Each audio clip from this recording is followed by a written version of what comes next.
Hello student, ये constant compound का video number 13 है। लास्ट वीडियो में हम डिस्कस कर रहे थे ऑप्टिकल आइसोमर के बारे में। तो ये हमने टाइप किया है MaA2B2। तो पहले ज्योमेट्रिकल बनाए, सिस ट्रांस बनाए, उसके बाद ऑप्टिकल आइसोमर बनाएंगे। क्लियर है? तो देखिए संरचना हम ड्रॉ करते हैं इसकी सहायता से। MA तो ऑक्टाहेड्रल, कोऑर्डिनेशन नंबर 6 है। तो संरचना कैसी होगी? That is octahedral. ऑक्टाहेड्रल होगी। हमको सिस बनाना है, बाइडेंटेड लिगेंड है। अब हमने बनाया था, देखिए सिस हम ऐसे बना सकते हैं, AA यहाँ पर इसको जोड़ देंगे और इधर हमने इसको बना दिया, दैट इज AA। क्लियर है? और यहाँ पर हमने BB लगा दिया। ये सिस ऐसे भी बना सकते हैं या हम सिस को ऐसे भी बना सकते हैं। एक सिस हम इस तरीके से भी बना सकते हैं, जो आपको बेटर लगे उस तरीके से आप बनाएं। तो एक सिस आप ऐसे भी, जैसे AA इस तरफ जोड़ दिया और AA इस तरफ जोड़ दिया और यहाँ पर B लगा दिया, ये भी सिस है। ट्रांस बनाना हो तो देखिए ट्रांस कैसा बनेगा। ट्रांस की तो एक ही संरचना बनेगी। देखिए ये ऑक्टाहेड्रल संरचना हो गई। और ट्रांस बनाना है तो ट्रांस कैसा बनेगा? ट्रांस कुछ ऐसा बनेगा, AA और इधर AA और यहाँ पर BB। तो ये क्या बन गया? ट्रांस। क्लियर है? अब इसका ऑप्टिकली एक्टिव देखेंगे कौन इसमें ऑप्टिकल। ये ज्योमेट्रिकल आइसोमर बना। ये क्या बन गया? That is geometrical. ये आपके बन गए ज्योमेट्रिकल आइसोमर। ज्योमेट्रिकल आइसोमर बने। तो ज्योमेट्रिकल आइसोमर कितने बन गए? 2। अब हम इन दोनों से ज्योमेट्रिकल आइसोमर जो 2 बने, सिस और ट्रांस, इनसे हम ऑप्टिकल बनाएंगे। अब ऑप्टिकल आइसोमर बनाएंगे तो optical isomer of cis form, of cis isomer. Clear है? ऑप्टिकल आइसोमर बनाएंगे सिस वाले से। तो पहले हम सिस बना लें। देखिए यहाँ पर हम सिस ड्रॉ कर दें, M। ये संरचना देखिए सिस बन रही है। यहाँ पर AA लगा दिया और यहाँ पर AA लगा दिया। क्लियर? और यहाँ पर B लगा दिया। इस तरीके से बीच में मिरर है, इसके दूसरी तरफ ये हमने कुछ इस तरीके से बनाया। अब देखिए ऑप्टिकली एक्टिव है तो आप देखेंगे एक दूसरे की non super imposable mirror image होना चाहिए। ये इधर था, इस तरफ हो जाएगा। अब ये इस तरफ हो गया AA और AA और ये क्या हो गया? BB। तो सिस है, ये सिस था और सिस का जो ये ऑप्टिकली एक्टिव बन गया। क्लियर है? सिस का ये ऑप्टिकली एक्टिव आइसोमर बन गया। तो सिस से ऑप्टिकल आइसोमर बनेगा। लेकिन जब हम ट्रांस बनाएंगे, क्योंकि non super imposable mirror image है, इसको जब इस तरफ लाएंगे तो देखिए सुपर इम्पोज नहीं करेगा। लेकिन ट्रांस से बनाए तो देखिए ऑप्टिकल आइसोमर इन ट्रांसफॉर्म, इन ट्रांसफॉर्म। ट्रांसफॉर्म में जब हम बनाएंगे देखिए क्या बनेगा। तो ये हमारे पास है ट्रांस स्ट्रक्चर। हम ड्रॉ करें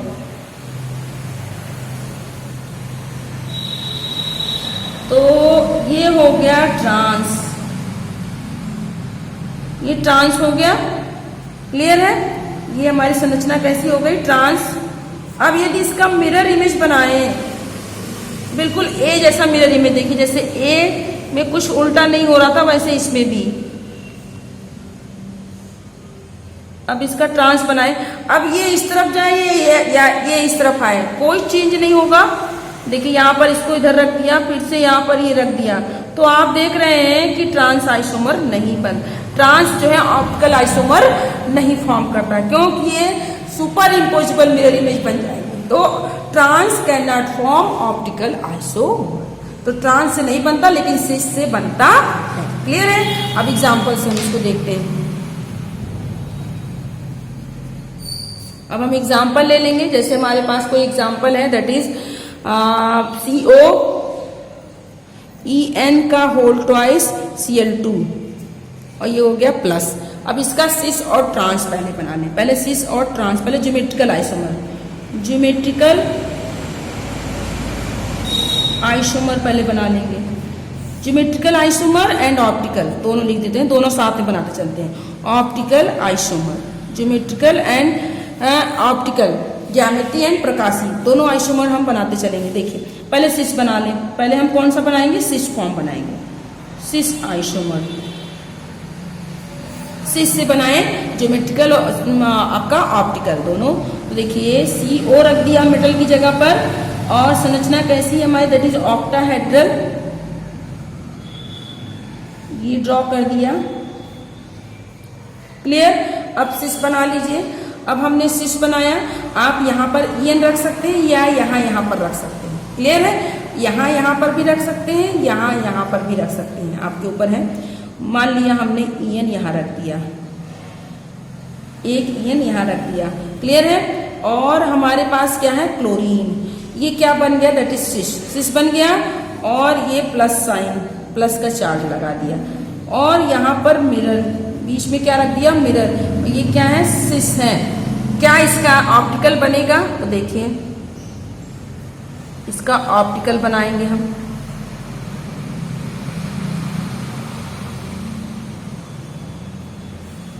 इसका ऑप्टिकल बनते समय EN इधर आ गया, दूसरा EN इस तरफ आ गया, और क्लोरीन यहाँ पर लगा दिया। क्लियर। तो ये ऑप्टिकल भी बन गया, सिस से ऑप्टिकल भी बन जाएगा। क्लियर आई बात समझ में। तो सिस जो है ऑप्टिकल आइसोमर फॉर्म करता है। तो optical isomer form by cis isomer. तो सिस आइसोमर से ऑप्टिकल आइसोमर बन जाएंगे। अब तक कुल कितने आइसोमर बनाए, फर्स्ट एंड सेकेंड। अब ट्रांस बनाते हैं इसका। अब ट्रांस आइसोमर बनाते हैं, और ट्रांस का जो है ऑप्टिकल नहीं बनता है। तो CO, ये हो गई संरचना EN। क्लियर। यहाँ पर Cl, और ये हो गया प्लस, और ये हो गया ट्रांसफॉर्म। और ट्रांस कैन नॉट फॉर्म, यहीं पर लिख देंगे, trans can not form optical isomer. तो टोटल आइसोमर कितने बन गए, 3, सिस के 2 और ट्रांस का 1। और ऑप्टिकल आइसोमर केवल पूछे तो ऑप्टिकल आइसोमर केवल 1 और geometrical isomer 2। Clear. Total number of isomer यानी कि COEN का होल ट्वाइस Cl2 में टोटल आइसोमर कितने बने, 3 बने। 3 बने, जिसमें से 2 जो हैं ज्योमेट्रिकल हैं, 2 ज्योमेट्रिकल हैं, और 1 जो है वो आपका ऑप्टिकल है। क्लियर है ये आपका। ठीक है। नेक्स्ट हम देखते हैं, नेक्स्ट टाइप देखते हैं, दैट इज MAA3। तीनों ले लिया हमने। MAA3 जब हमारे तीनों लिगेंड क्या है, दैट इज पाइडेंट। जैसे हमने ले लिया COEN का होल थ्राइस प्लस, मेटल की जगह पर CO ले लिया, और AA की जगह पर लिगेंड हमने इथाइलिन डाइएमिन ले लिया।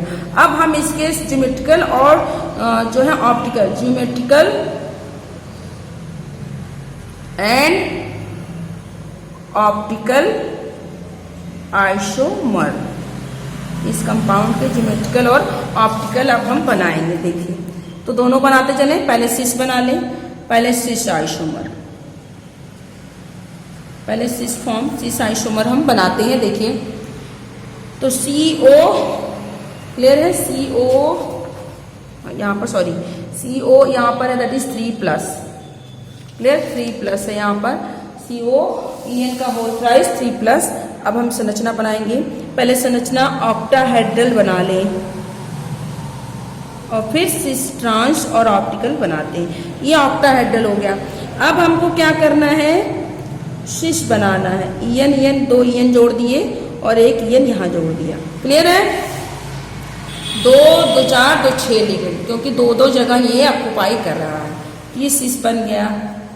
इसका ऑप्टिकल देखिए बन जाएगा बहुत ही आसानी से, उलट जाएगा बिल्कुल। तो इसका ऑप्टिकल आइसोमर कैसा होगा, ये दोनों इस तरफ आ जाएंगे, EN इस तरफ, दूसरा वाला भी इस तरफ हो गया, और थर्ड EN आपका यहाँ पे बन गया। तो ये सिस बना, और सिस के एक ऑप्टिकल बन गया। और जब हम ट्रांस बनाएंगे तो ट्रांस आइसोमर से ऑप्टिकल आइसोमर, इसका ट्रांस ही नहीं बनेगा। सबसे पहली बात कि इसका जो है ट्रांस भी नहीं बन पाएगा। ट्रांस इसलिए नहीं बन पाएगा, trans isomer can not formed by COEN का होल थ्राइस एंड 3+, और एक चीज़ और यहाँ पर 3+ जरूर लगा देंगे। ऐसे पूरा ब्रैकेट करके लगा सकते हैं या आधे ब्रैकेट करके भी, क्योंकि यहाँ पर 3+ कंपाउंड में दिया हुआ है। तो ट्रांस ही नहीं बनेगा, क्योंकि ट्रांस बनने के लिए अपोजिट पोजीशन होनी चाहिए, तो ट्रांसफॉर्म इसका नहीं बनता है। क्लियर? तो आई थिंक आपको समझ में आ गया होगा। आइसोमर टोटल एक बार फिर से देखेंगे, दो तरीके के, स्ट्रक्चर और स्टीरियो। तो स्ट्रक्चर में कई थे, ionization, hydrated, linkage, coordination position, polymerization, ये सब था। उसके बाद स्टीरियो त्रिविम समवायता में दो थे आपके, एक आपका ज्योमेट्रिकल, दूसरा आपका ऑप्टिकल। ज्योमेट्रिकल में सिस ट्रांस को लेकर के चलना है, वो भी कोऑर्डिनेशन नंबर 4 और कोऑर्डिनेशन नंबर 6। ऑप्टिकल में ज्योमेट्रिकल से ही ऑप्टिकल बनाना है, और सिस आइसोमर जो है ऑप्टिकल बनाता है, जबकि ट्रांस आइसोमर जो है वो ऑप्टिकल आइसोमर नहीं बनाता है। तो यहीं पर हम अब ये आइसोमर कंप्लीट हो जाता है और नॉमेनक्लेचर कंप्लीट हो जाता है कोऑर्डिनेशन कंपाउंड का। अब हम नेक्स्ट टॉपिक स्टार्ट करेंगे, that is bonding in coordination compound. तो नेक्स्ट टॉपिक है हमारा bonding in coordination compound. Coordination compound में बॉन्डिंग को डिस्कस करना है। नाम लिखना आ गया, उसके आइसोमर बनाने आ गए। अब हमको कोऑर्डिनेशन कंपाउंड में बॉन्डिंग को देखना है कि उपसहसंयोजन यौगिक में किस तरह का बॉन्ड बनता है। तो बॉन्डिंग को डिस्कस करने के लिए, कोऑर्डिनेशन कंपाउंड की बॉन्डिंग को डिस्कस करने के लिए कई थ्योरी आई, जिसमें से जो हमने सबसे पहले जो थ्योरी हमने पढ़ ली है 1 ईयर थ्योरी। तो एक थ्योरी थी, दैट इज, कई थ्योरी है, मतलब कोऑर्डिनेशन कंपाउंड की बॉन्डिंग को एक्सप्लेन करने के लिए ढेर सारी थ्योरीज हैं, लेकिन उसमें से कुछ ही थ्योरी हमको डिस्कस करना है। उसमें भी एक थ्योरी हम ऑलरेडी डिस्कस कर रखे हैं, that is Werner theory of coordination compound. Werner theory of coordination compound. Clear? ये हम ऑलरेडी पढ़ चुके हैं, इस चैप्टर में हमने स्टार्टिंग में ही पढ़ा Werner theory of coordination compound. Werner theory में हमने देखा था कि बैलेंसी के बारे में, सेंट्रल मेटल एटम केंद्रीय धातु परमाणु की दो संयोजकता होती है, प्राथमिक और द्वितीयक। प्राइमरी बैलेंसी ऑक्सीडेशन संख्या को बताती है, और जो सेकेंडरी बैलेंसी है वो सेंट्रल मेटल एटम के कोऑर्डिनेशन नंबर को बताती है, और कितनी उपसहसंयोजन संख्या होगी तो क्या ज्यामिति होगी इसको बताया गया। लेकिन इस थ्योरी के ढेर सारे ड्रॉबैक्स भी, ये कोऑर्डिनेशन कंपाउंड के सभी प्रॉपर्टीज को एक्सप्लेन करने में सक्षम नहीं था, इसलिए कुछ मॉडर्न थ्योरी बनाई गई। कोऑर्डिनेशन कंपाउंड की बॉन्डिंग को एक्सप्लेन करने के लिए कुछ मॉडर्न थ्योरी बनाई गई, जो इस प्रकार से है, जिसको हमको पढ़ना है। That is valence bond theory. पहला है इस क्रम में, that is valence bond theory. Valence bond theory, clear? या इसी को शॉर्ट में बोलते हैं BBT, BBT, valence bond theory. और थर्ड है that is crystal field theory. Crystal field theory इसको बोलते हैं CFT। और यही दोनों हमको पढ़ना है, इन्हीं दोनों को हमको पढ़ना है, दे आर इम्पॉर्टेंट, और इन्हीं से बॉन्डिंग बिल्कुल क्लियर हो जाएगी। और भी है molecular orbital theory. Molecular orbital theory जो क्लास 11th में हमने केमिकल बॉन्डिंग में डिस्कस किया, उसको यहाँ पर डिस्कस नहीं करना है। तो वर्नर थ्योरी हम ऑलरेडी डिस्कस कर चुके हैं, बैलेंस बॉन्ड थ्योरी पढ़ेंगे और क्रिस्टल फील्ड थ्योरी पढ़ेंगे। मॉलिक्यूलर ऑर्बिटल थ्योरी हमको यहाँ पर नहीं पढ़नी। तो 1 बाय 1 स्टार्ट करेंगे। फर्स्ट हमारा that is valence bond theory. First theory है कोऑर्डिनेशन कंपाउंड की बॉन्डिंग को एक्सप्लेन करने की first theory, that is valence bond theory. Werner को छोड़ दे, तो वर्नर थ्योरी को छोड़ने के बाद ये हमारी next theory, that is valence bond theory. Valence bond theory, clear है? तो बैलेंस बॉन्ड थ्योरी जो है, कोऑर्डिनेशन कंपाउंड की जो बैलेंस बॉन्ड थ्योरी है, वो डेवलप्ड बाय पॉलिंग, या इसी को सबसे पहले it is also called BBT, याद रखेंगे, शॉर्ट में इसको BBT भी कहते हैं। अब यहाँ पर next, valence bond theory was developed by, या बैलेंस बॉन्ड BBT शॉर्ट में, valence bond theory of coordination compound. Valence bond theory of coordination compound, coordination compounds was developed by developed by polling. Clear, polling के द्वारा develop किया गया। कॉर्नेसन compound की जो valence bond theory है उसको किसने डेवलप किया? पॉलिंग। क्लियर, अब इस बैलेंस बॉन्ड थ्योरी के क्या क्या मेन पॉइंट्स थे तो हम यहाँ पर डिस्कस करेंगे कि मेन पॉइंट्स क्या क्या हैं, बैलेंस बॉन्ड थ्योरी में क्या क्या बातें कहेंगे, the important feature of valence bond theory. तो नेक्स्ट हमारा टॉपिक है द इम्पॉर्टेंट फीचर या बैलेंस बॉन्ड थ्योरी में क्या कहा गया, क्या इंपॉर्टेंट बातें कही, the important features of valence bond theory. Clear, valence bond theory के क्या इंपॉर्टेंट फीचर, उसमें क्या क्या बातें कही गई। तो फर्स्ट पॉइंट पर डिस्कस करेंगे। सबसे पहले बैलेंस बॉन्ड थ्योरी में सबसे पहले कहा गया कि जो सेंट्रल मेटल एटम है उसके पास वैकेंट डी ऑर्बिटल होते हैं। क्लियर भाई, हम कॉर्नेसन बॉन्डिंग की बात करें, कॉर्नेसन कंपाउंड में बॉन्डिंग की बात कर रहे हैं। अब आपको पता है कॉर्नेसन कंपाउंड में कोऑर्डिनेट बॉन्ड बन रहा है, इलेक्ट्रॉनों की शेयरिंग हो रही है, एक के पास वैकेंट ऑर्बिटल होगा और एक के पास एक्स्ट्रा इलेक्ट्रॉन होंगे, लोन पेयर इलेक्ट्रॉन होगा।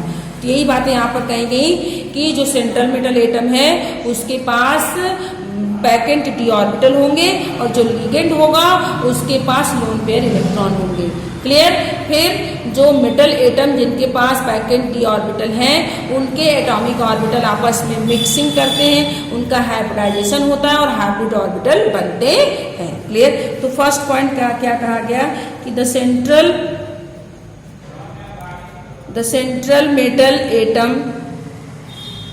central metal atom provide vacant d orbitals। Clear, central metal atom के पास क्या होता है, ये सेंट्रल मेटल एटम क्या देता है? वैकेंट डी ऑर्बिटल्स देते हैं। दे आर, कौन? Central metal atom, they are electron acceptor. चूंकि इनके पास वैकेंट डी ऑर्बिटल है और खाली डिब्बे हैं, खाली डी ऑर्बिटल्स हैं, इसलिए इलेक्ट्रॉन को लेते हैं, इसलिए दे आर इलेक्ट्रॉन एक्सेप्टर। ये इलेक्ट्रॉन ग्राही का काम करते हैं। क्लियर, जैसे इसको समझने की कोशिश करेंगे। जो सेंट्रल मेटल एटम है वो उनके पास रिक्त डी ऑर्बिटल्स होते हैं और बड़े आराम से इलेक्ट्रॉन को ये एक्सेप्ट कर लेते हैं, इसलिए इलेक्ट्रॉन ग्राही होते हैं। ये कहा गया पहला। दूसरा पॉइंट क्या कहा गया कि एटॉमिक ऑर्बिटल्स, किसके एटॉमिक ऑर्बिटल्स? मेटल के। Atomic orbitals of central metal atom. Clear, तो सेंट्रल मेटल एटम केंद्रीय धातु परमाणु के परमाणु ऑर्बिटल अंडरगोज हाइब्रिडाइजेशन, ये हाइब्रिडाइजेशन में जाते हैं। एटॉमिक ऑर्बिटल हाइब्रिडाइजेशन क्या होता है? क्लास 11 में पढ़ा है केमिकल बॉन्डिंग में, that is mixing of atomic orbital. Hybridization किसका? sp-d-f, दैट इज यहीं पे लिखेंगे, that is by mixing of atomic orbital, by mixing of atomic orbitals hybrid orbitals are formed। hybrid orbitals are formed। Clear, atomic orbital के mixing से hybrid orbital बनते हैं। Atomic orbital central metal atom के लिए धातु परमाणु के परमाणु ऑर्बिटल हाइब्रिडाइजेशन में जाते हैं, मतलब परमाणु ऑर्बिटलों की मिक्सिंग होती है और हाइब्रिड ऑर्बिटल का निर्माण होता है। हाइब्रिडाइजेशन यही होता है, मिक्सिंग ऑफ एटॉमिक ऑर्बिटल, परमाणु ऑर्बिटलों के आपस में मिलने से हाइब्रिड ऑर्बिटल बनता है। क्लियर, अब ये किस तरह के हाइब्रिड ऑर्बिटल बनाएंगे जरा यहाँ पर देख रहे हैं हम। कोऑर्डिनेशन नंबर, एक टेबल बना लेंगे, कोऑर्डिनेशन नंबर, उपसह संयोजन संख्या, उसके बाद है हाइब्रिडाइजेशन, कितनी उपसह संयोजन संख्या होगी तो क्या हाइब्रिडाइजेशन होगा, और ज्योमेट्री, स्पेशली 4 और 6 के लिए जो थ्योरी है हमारी, स्पेशली किसके लिए? कोऑर्डिनेशन, उपसह संयोजन संख्या 4 और 6 के लिए। यदि उपसह संयोजन संख्या 4 हो तो आपका जो संकरण है sp3 हो सकता है और संरचना टेट्राहेड्रल। संरचना क्या होगी? टेट्राहेड्रल समचतुष्फल की। यदि कोऑर्डिनेशन नंबर 4 हो तो संरचना संकरण dsp2 भी हो सकता है और संरचना स्क्वायर प्लेनर वर्ग समतल। और यदि कोऑर्डिनेशन नंबर 6 है तो आपका जो संकरण है sp3d2 या d2sp3 sp3d2 या d2sp3 हो सकता है, और पर जो ज्योमेट्री होगी वो आपकी ऑक्टाहेड्रल ही होती है, ऐसा बैलेंस बॉन्ड थ्योरी में कहा गया। क्लियर है? देखिए सिंपल से शब्दों में बैलेंस बॉन्ड थ्योरी में अब तक क्या कहा गया। बैलेंस बॉन्ड थ्योरी में ये कहा गया कि जो सेंट्रल मेटल एटम है उनके पास वैकेंट डी ऑर्बिटल है, इसलिए वो इलेक्ट्रॉन एक्सेप्टर है। फिर जो सेंट्रल मेटल एटम के वैकेंट डी ऑर्बिटल्स हैं, रिक्त ऑर्बिटल्स, एटॉमिक ऑर्बिटल हैं, वो आपस में मिक्स होकर के हाइब्रिडाइजेशन करते हैं और हाइब्रिड ऑर्बिटल बनता है। और वो हाइब्रिड ऑर्बिटल क्या हो सकते हैं? sp3 dsp2 या sp3d2 या d2sp3 हो सकता है। कोऑर्डिनेशन नंबर 4 है तो sp3 4 है तो dsp2 को संरचना अलग हो जाएगी। 6 होने पर संरचना एक ही होगी, ऑक्टाहेड्रल। क्लियर? ऐसा कहा गया। नेक्स्ट अगले पॉइंट में, पॉइंट नंबर 3 में क्या कहा गया कि ईच लिगेंड, जितने लिगेंड हैं ईच लिगेंड। अब लिगेंड की बात करा, अभी सेंट्रल मेटल एटम की बात कर रहा था, क्योंकि बॉन्डिंग कोऑर्डिनेशन बॉन्ड या कोऑर्डिनेट बॉन्ड मेटल एटम और लिगेंड के बीच में बन रहा है। अब तक मेटल के बारे में, अब लिगेंड के बारे में। Each ligand has one lone pair of electron, कम से कम at least have one lone pair of electron to donate. Clear? To donate, इसलिए क्या हो गए? They are electron donor.